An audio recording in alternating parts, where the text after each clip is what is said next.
Okay, so what we have now up to this point is that we have some material, anything you can imagine. This is made up of atoms and molecules. And those atoms and molecules, some of them will have some dipole moments, some of them will not have any dipole moments. If I put this in an electric field, the molecules that have a dipole moment will try to rotate in the direction of the electric field. The ones that don't have any dipole moment, the charges will be displaced, creating a dipole moment. Well, in fact, even in the molecules that have a dipole moment, they will rotate in the direction of the electric field, but at the same time, their nuclei and the electrons will also be displaced. So there will be both of these phenomena, but the second one, the displacement, in general turns out to be very small compared to the rotation. Rotation is much easier than shifting these charges in an atom.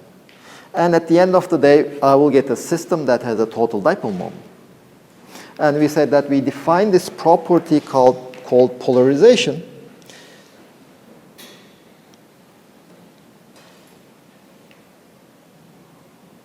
So this polarization, it can be a position-dependent quantity. So you just take this object, look at this point over here, imagine a very small volume, this point R, imagine a very small volume around it, calculate the dipole moment, total dipole moment of that volume, divide by the volume, and then you get the polarization at this point. So there is nothing that tells us that this polarization of the system should be uniform. It can be uniform, but it doesn't have to be uniform. It can be position dependent also. So we have this is how we define the polarization of a material, of matter. Now, any questions up to this point? Because from now on, we will be talking about the electric field created by this polarization.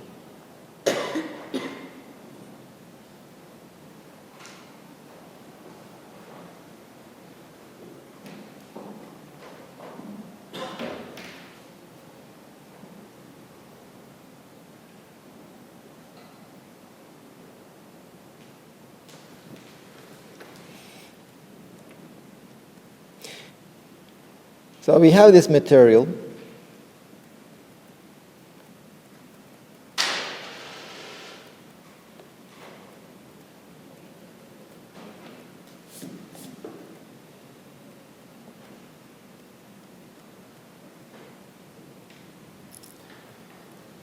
So let's try to calculate the electric field at some point.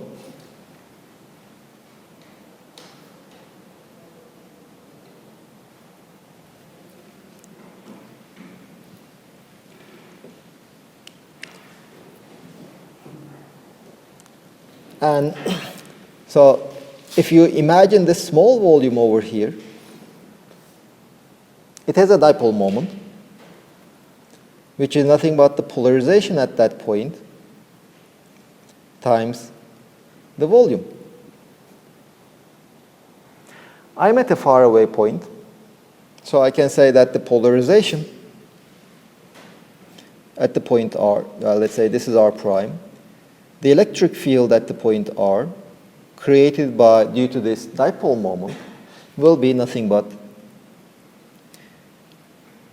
the dipole moment, well, let's say the potential created by that dipole.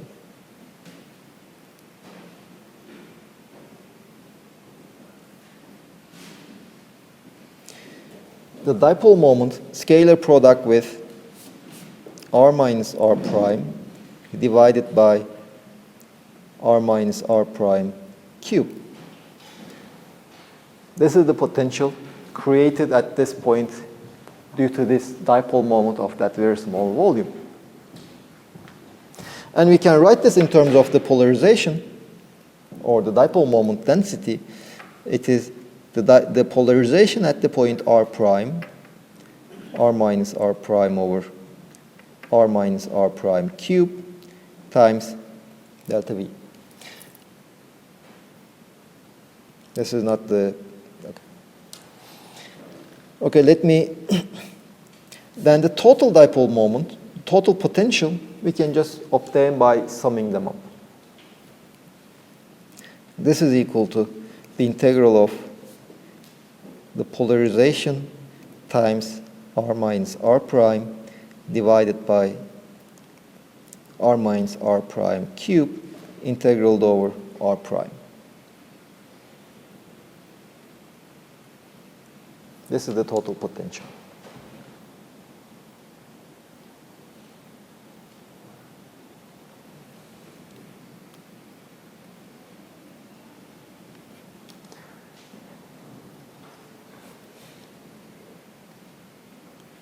Now, if you consider this point R, you see what we used over here. This is true as long as R is, as long as we are away from this dipole. So this approximation, this dipole approximation.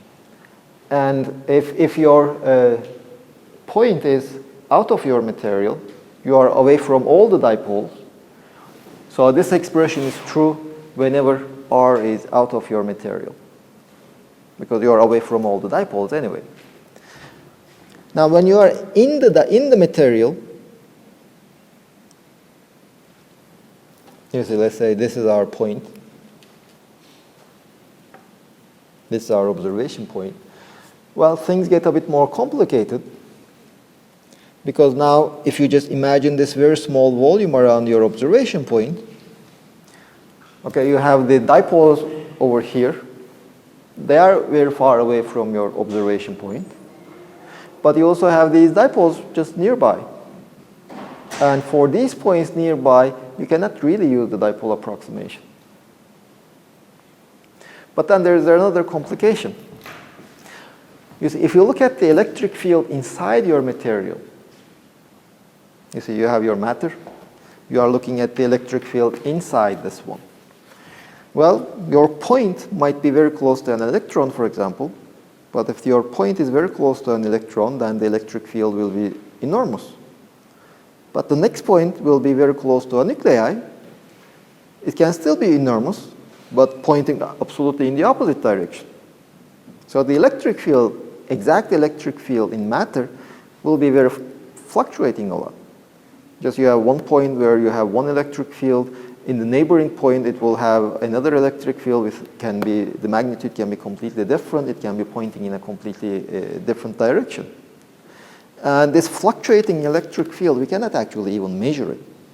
All our measurements are mainly averages over our sensitivity of our equipment. So if you cannot measure distances, let's say smaller than 0.01 millimeter, you cannot measure any property that changes within such a small distance. So what you can do is you just measure the average over such a distance. So we don't really need the exact electric field. We need for us, it will be enough to calculate the average electric field. Because as I said, you see, if you just think that there's a nucleus over here, another nucleus over here, another nucleus over there, electrons around. So if you are very close to him, a positive charge at this point, the electric field will be in that direction. If there's an electron over here, if you are at this point, the electric field will be in this direction, etc. So it just constantly randomly changes. So you just look at the average. It's just like the density. You see, if you consider the mass density, the concept itself, you say, if you only take the average over large distances, it makes sense. So if you calculate the mass density exactly at the nucleus, you will get nuclear densities. But at this point, there's nothing. So the density will be zero, local densities. Only the average densities over many atomic sizes, it makes sense. Just like that, for the electric field also, it's only the average of the electric field over many atomic sizes is something that we can actually measure, we can determine. And if you consider that average, if you define the electric field at this point as the electric field average over this small volume, it just turns out, I will not go into the technical details, that this expression is still valid.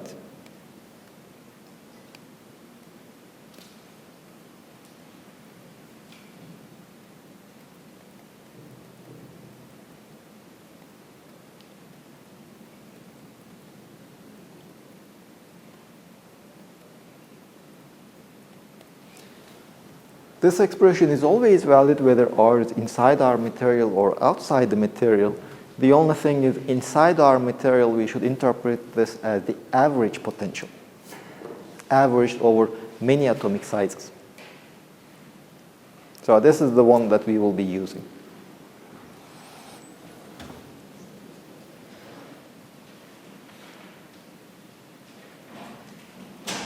Now let's look at this expression.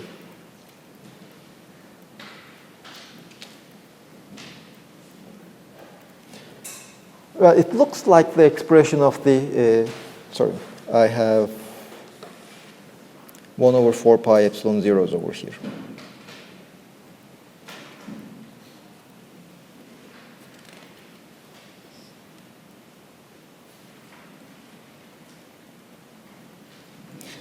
Well, this looks like the expression of the electric field of a point charge, which we had already discussed that it can be written as the gradient of the potential. So it basically tells us that this is equal to the gradient of 1 over r minus r prime.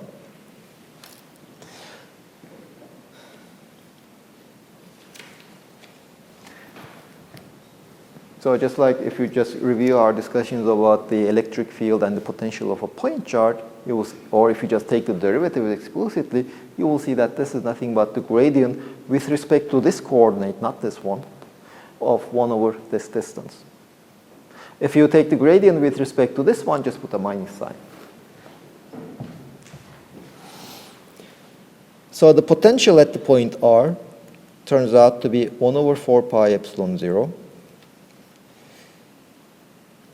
of P of r prime, scalar product gradient with respect to r prime of 1 over r minus r prime.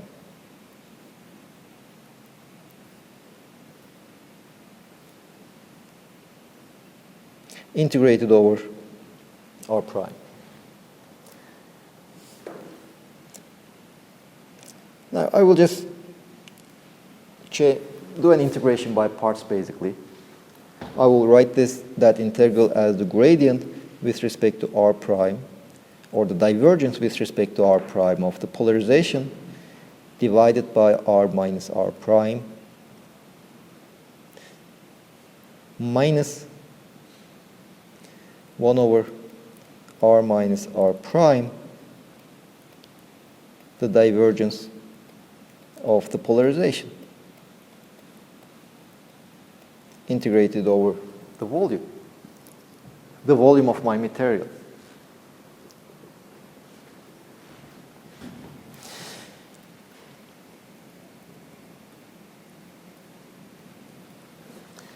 Now, the first term is the integral over a volume of the divergence. So I can write it as a surface integral over the surface of P dot ds over r minus r prime. This is the surface of my material, plus 1 over 4 pi epsilon 0 of the divergence of this polarization minus the divergence of the polarization divided by r minus r prime integrated over my volume.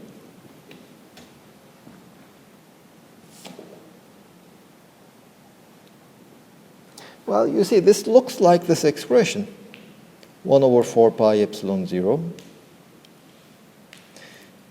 sigma, let me call it sigma b ds over r minus r prime, plus 1 over 4 pi epsilon 0, rho b at the point r prime, divided by r minus r prime d cubed r prime. Of course, but I have to define rho b as the polarization scalar product with the normal direction to the normal to the surface, because this ds vector is the magnitude in the normal direction. And rho b is minus the divergence of the polarization.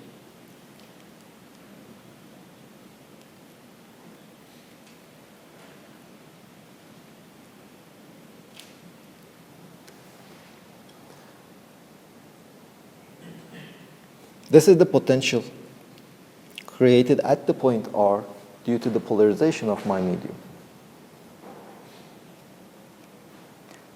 So what does this look like?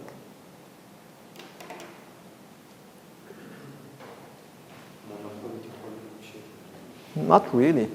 You see, if you have a volume charge density, this is nothing but the potential created by the volume charge density rho b.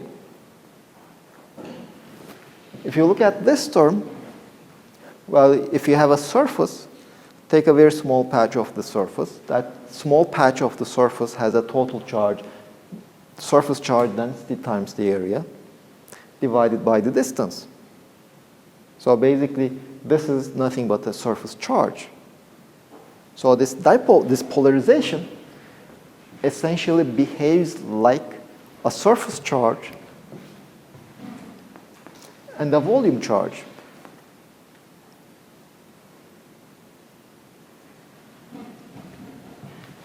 So this will be the identification we will be making.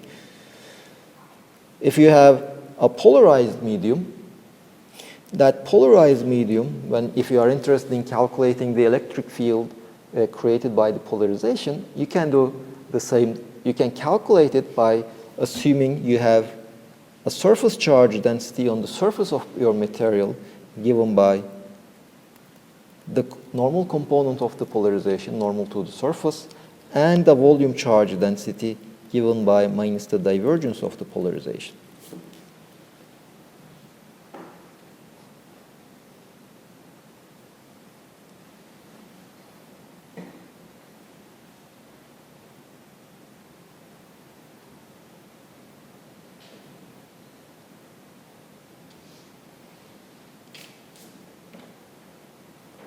Now let's see what these charges actually are.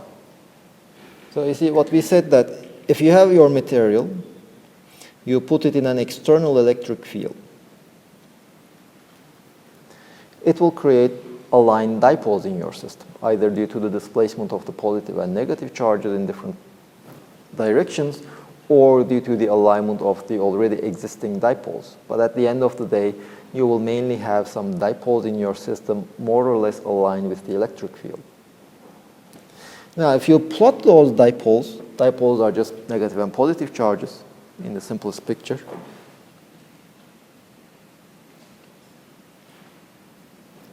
So this is negative, this is positive, negative, positive, negative, positive, etc.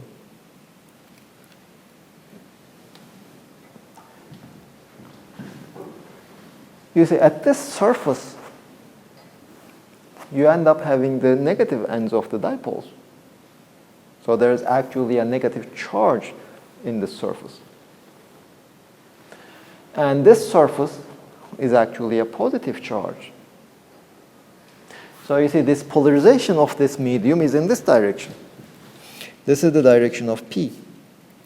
N is the normal to the surface pointing outside. So at this point, this is your N vector, and at this point, this is your N vector. So at this side, N vector and the polarization vector, they are pointing in opposite directions. So the previous argument tells us that the bound surface charge density should be negative, because at this point, the bound surface charge density is polarization times the normal vector. It's negative, they are pointing in opposite directions. Well, that is what we would expect, because on this surface, there are the negative charges. And similarly, on this surface, we have the positive charges. The N vector is in the same direction as the polarization vector. So P dot N is a positive number. Now, if you look at the inner regions, the volume, well, there are the positive and the negative charges just sitting next to each other. So on the average, if the polarization is uniform, there is no charge inside. They basically cancel each other. One dipole has the negative side, the other dipole has the positive charge. They are basically more or less at the same point. So the net charge at that region is 0, assuming that both of the atoms have the same dipole moment. But if they don't have the same dipole moment, that is, if the polarization is not uniform inside, in that case, even inside, you will get you won't get this exact cancellation. You will get a partial cancellation, and hence in the volume you also get a charge density if the polarization vector is not uniform. Well, that is basically what we have over there. The volume charge density corresponding to the polarization is minus the derivative of the polarization vector.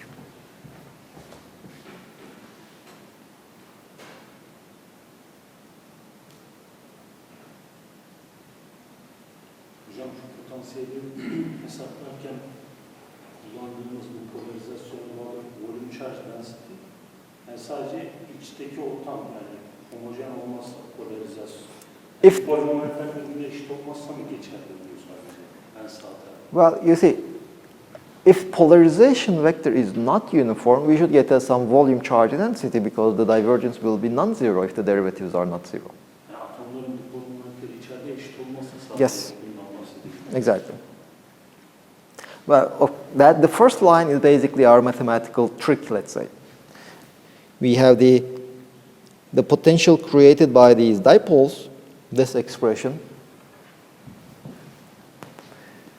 By this suitable trick, we converted that expression into this expression over here in terms of a surface integral and the volume integral.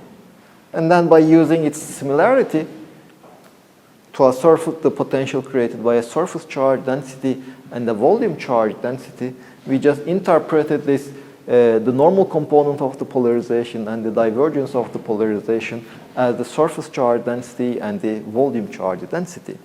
But it's not just our trick. It has its physical origins. It's just you see, in the bulk, the neighboring dipole will more or less cancel each other's electric charge. But on the surface, there is no neighboring dipole, so there won't be this cancellation. So on the surface, you should end up having some charge density. Furthermore, in the volume, if the dipole moments of neighboring dipoles are not equal, the charges will not exactly cancel. There will be only a partial cancellation. So even in the inside, in the bulk, we will have some polarization, some net charge, some volume charge density. That arises only if the neighboring dipoles have different polarizations. But these polarizations will be different if the polarization is position dependent. If the polarization is uniform, then we don't have any dipole moment, any volume charge density, sorry.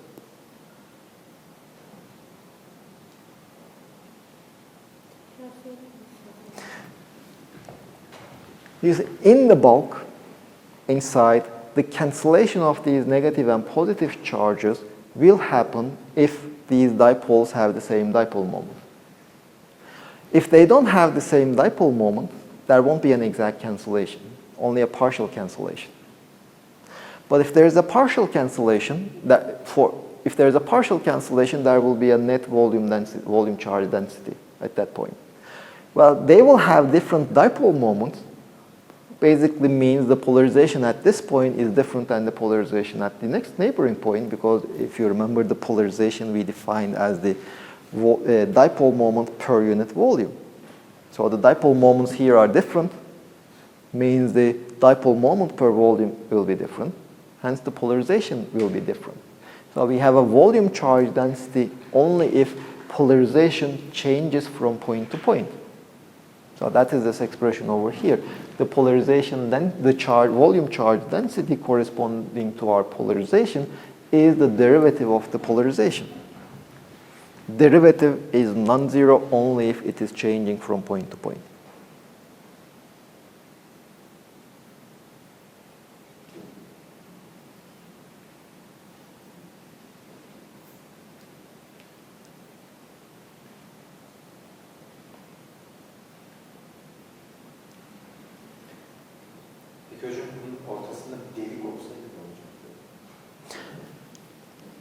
Well, you see, the argument of the surface charge density and the volume charge density will still stay the same. We are not really assuming any shape of our dielectric material. But the question is, what is the polarization of a given medium in a given external electric field? Well, that we will discuss. First, let's make the definitions. Let's formulate our problem, and then we will do some applications. In fact, one application we will do just right now.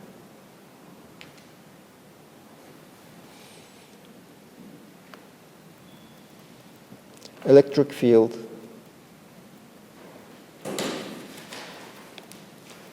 of a uniformly polarized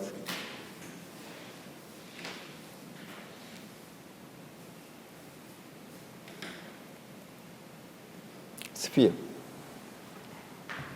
So we will assume that we have this uniformly polarized sphere, and then ask the question, what is the electric field created by this sphere? Of course, there's also the question, what created this polarization? But for the time being, we are just ignoring that. We are just assuming that, okay, there is somehow we create this uniform polarization in our sphere.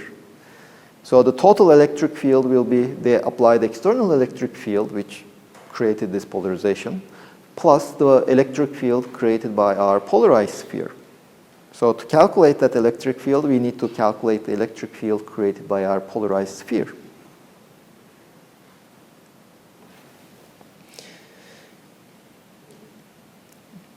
So this is our sphere. So there is a uniform polarization.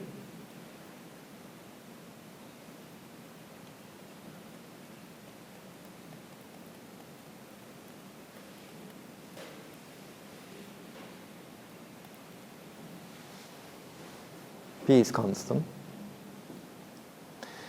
So what is the corresponding volume charge density? It's minus the divergence of this polarization. It is 0. It is constant, so the divergence is 0. The derivative is 0. Then we have the surface charge density, which is P dot n. N hat. So let's just choose our coordinate system to be able to write it more explicitly. Let's say that this is our z-axis. In spherical coordinates, this point, this is the n hat, which is the r hat vector, if we assume the center of our sphere to be the origin of our coordinate axis. So this angle that the radius vector makes with the z-axis is what we call the theta. We assume that P is P in the z direction. So this angle here is theta. Now the scalar product is equal to the product of the magnitudes, the magnitude of polarization, let's call it P. The magnitude of the normal unit vector is 1, that's the definition of a unit vector, times the angle between them, and the angle between them is theta, cosine of the angle between the two. So this is the bound charge density.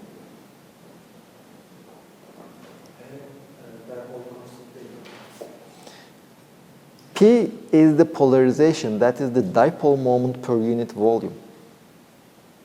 The total dipole moment of the system is just, since it's constant, P times 4/3 pi r cubed. This is the total dipole moment. You see, we have these two different concepts. There is the dipole moment of a given system, and the dipole moment density. That's the polarization. Capital P we will always use for polarization.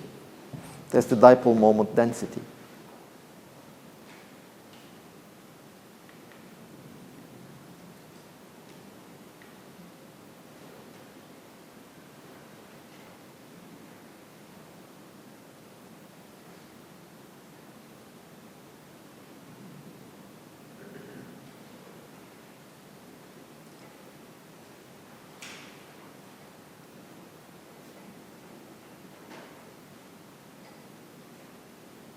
Does this look familiar? This surface charge density? Yes. You see, this tells me that I have a polarized system. This polarized system corresponds to this configuration. This is my z-axis. Here, sigma is 0, because theta is equal to pi over 2. Here, sigma is equal to p. And similarly, at this point, sigma is equal to minus p, because this point corresponds to theta is equal to 0, so cosine theta is 1, the surface charge density is equal to p. At this point, theta is equal to pi, so cosine pi is minus 1, sigma is equal to minus p. So this half is positively charged, this half is negatively charged.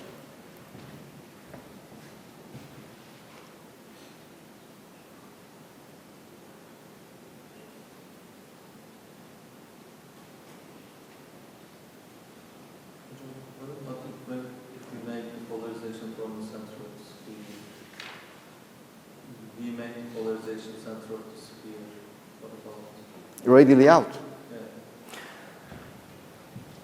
Well, so for example, if you put some charge at the center, it will polarize your medium in so that the polarization vector will be radially out. That's an alternative problem. The divergence, is it 0? Well, it will depend on what the polarization vector is. So for example, if the polarization is proportional to 1 over r squared in the radial direction, so the divergence will always be 0. Except then at the origin. In that case, of course, you have to take care of that. I mean, we can discuss it later on, but for the time being, let's stick with a simple example. This is probably the simplest that you can come up with. After having 0 polarization, the system with constant polarization is the second simplest problem about polarization. Let's solve this one. And the idea is basically simple. You can do various things. This is one of them at least. Just if you are given the polarization, okay, how to calculate polarization is another story that we will do. But for the time being, given the polarization, you can calculate the corresponding volume charge density and the surface bound charge density. These are called bound charges because they are due to the charges bound inside the atoms or molecules. They are not free to move as in the conductors. They're just fixed there. But they can slightly shift or rotate. So that's why we call them bound charges. Given the polarization, you can calculate the bulk volume charge density and also the surface volume charge density.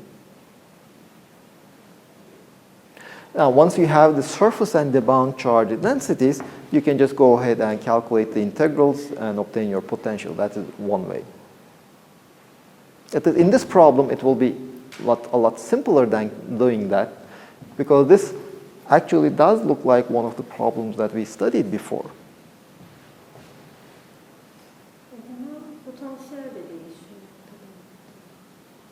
Well, the potential in general will be a function of position. If there's an electric field, the potential should better be a function of position because its derivative gives us the electric field.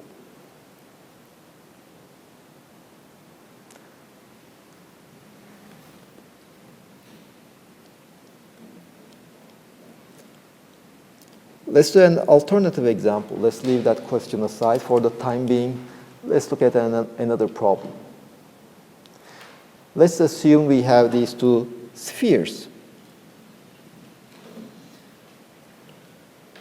intersecting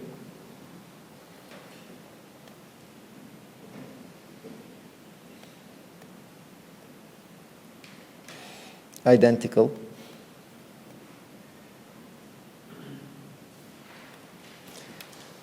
slightly shifted.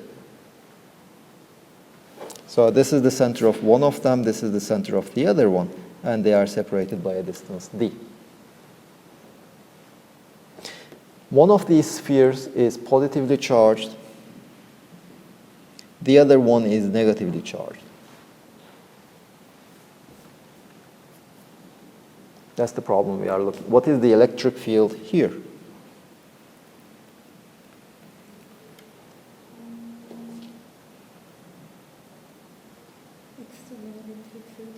No.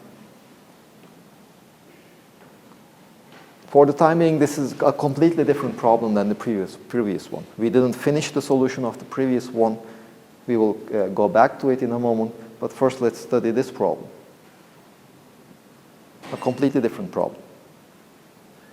How can we calculate the electric field at this point?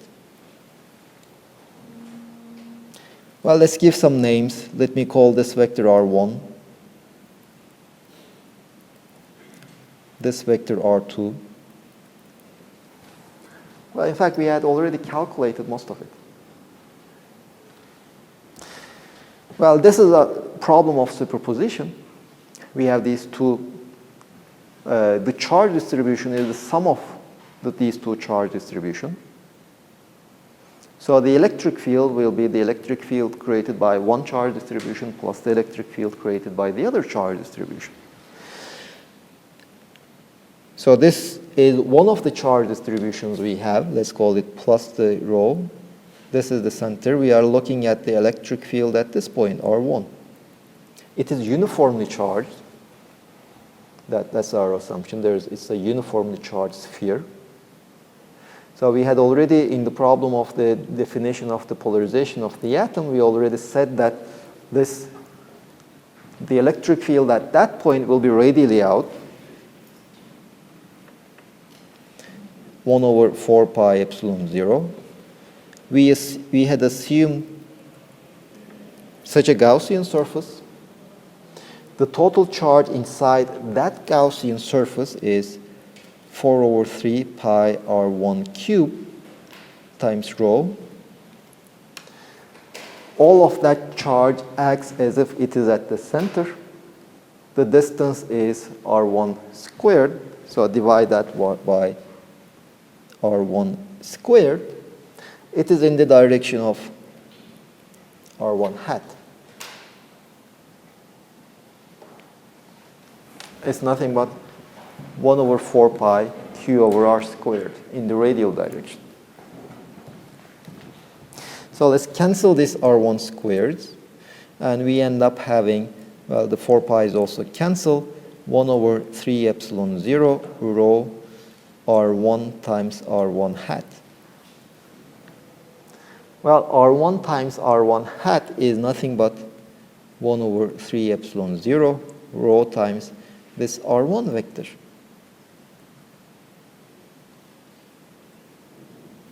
So if you have a uniformly charged sphere with charge density rho, the electric field created at the point R1 relative to its center is this constant multiplied by the R1 vector.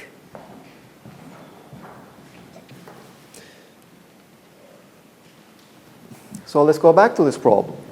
We said that this is the superposition of two charges, one plus rho, a sphere with uniform charge density plus rho, another one with a uniform charge density of minus rho. So the total electric field will be 1 over 3 epsilon 0 times plus rho R1. R1 is the position of this point relative to the center of the plus rho sphere, plus 1 over 3 epsilon 0 minus rho times R2, because R2 is the position of this point relative to the center of the minus rho sphere. This is equal to 1 over 3 epsilon 0 rho times R1 minus R2.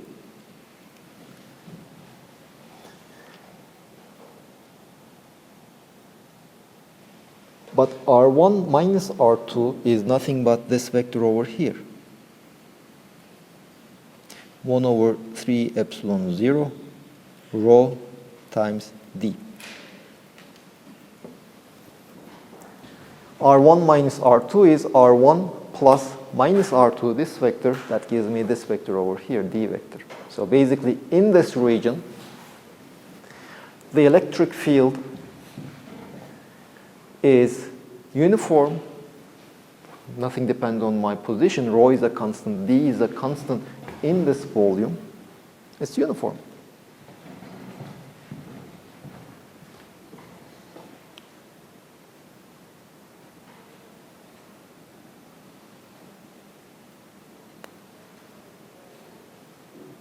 Hocam ben şimdi şekli böyle dar çizdim de Hı hı.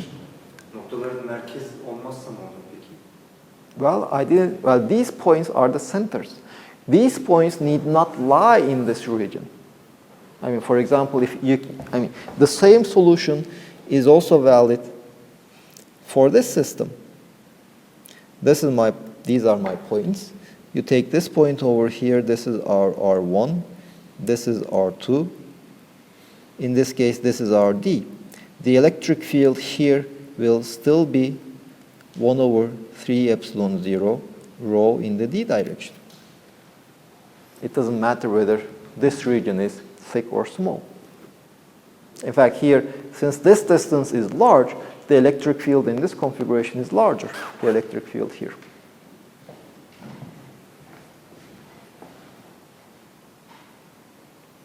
Birim arayın kimin gittiği point arbitrary. Now, this point is any point in this region, because it has to be inside both of these spheres. If you look at the above derivation, now this expression is valid if R1 is in my sphere. This is valid if R2 is in my sphere. So this electric field is valid for all points that are in both of these spheres, this sphere with positive charge and this sphere with negative charge. So that's their intersection region. In that region, the electric field will be uniform. Peki bu iki küre birbirine böyle teğet olsaydı yeni bir noktada kesişmiş olurdu. At that point, true.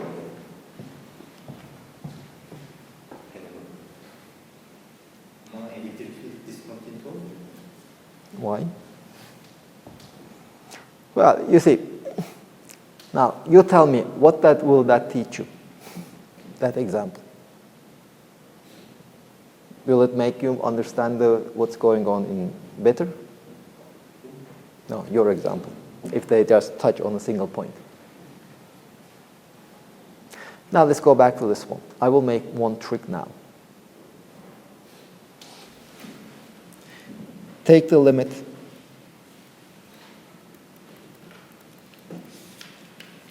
rho goes to infinity,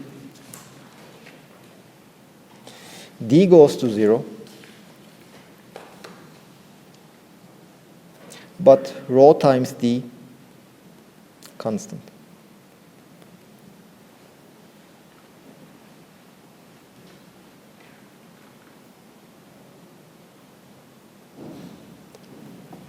Yeah, you see this rho is the volume charge density in this region.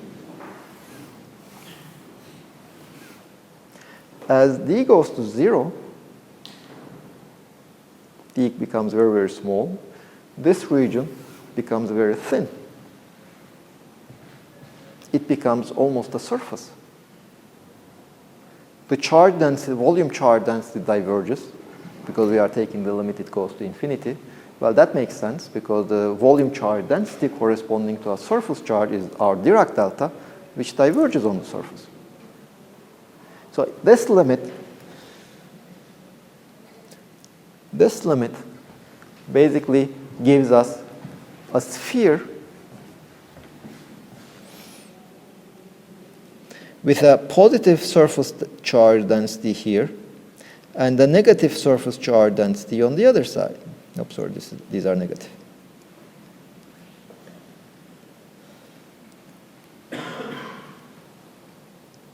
Of course, in that limit,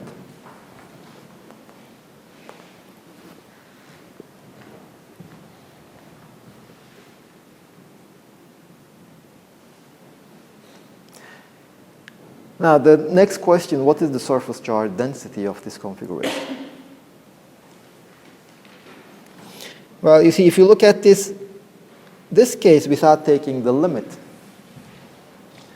well, at this point, the total charge in a given area, let's say, is very small. In this region, the total charge in the same area is much larger. So basically, we will have 0 surface charge densities here, some positive charge density maximum at this point, some negative charge density minimum at this point. So that will be the surface charge density. Now that is what we will pick up, and we will show that the corresponding surface charge density is actually proportional to cosine theta. So this is another system. So here, this problem is basically another system which has zero volume charge density, a surface charge density which is proportional to cosine theta, and whose solution we know. The solution is already here. This is our solution for the electric field in this volume. We just need to take the limit, rho goes to 0, rho diverges, d goes to 0, the product will be finite, and we have the electric field of our polarized system. Again, that is what we will do on Friday.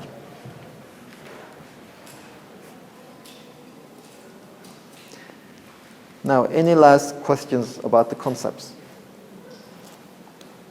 You see, what we have seen today is we define this new concept, polarization, which is nothing but the dipole moment per unit volume, or the dipole moment density. This dipole moment can be caused by basically two main mechanisms, either the displacement of the charges or the rotation of the permanent dipole of the molecule. And in general, we will have both of them in a given system, but rotation will be more dominant. And the produced dipole moment for a given material will most of the time be proportional to the electric field. And this proportionality constant is what we will be calling the susceptibility of the medium. So, and the polarization, this polarization that is created by some means, we can basically model it by a surface charge density on the surface of our material and the volume charge density if the polarization is non-uniform. It just behaves like one, and it is actually, there's actually charges on the surface and charges in the volume, in the bulk. Peki hocam bunları kondaktörler için kullanabilir miyim? We will see.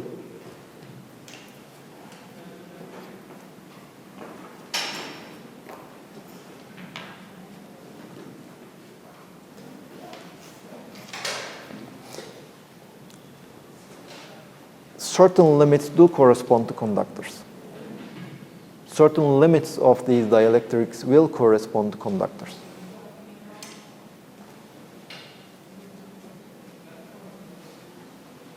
Okay, so see you tomorrow. We have a recitation, and do please look at your exam papers, also the solutions, and any mistake, let me know in your grading. And also, if there is anything you don't understand in the solutions of the midterm questions, we can discuss in more detail tomorrow.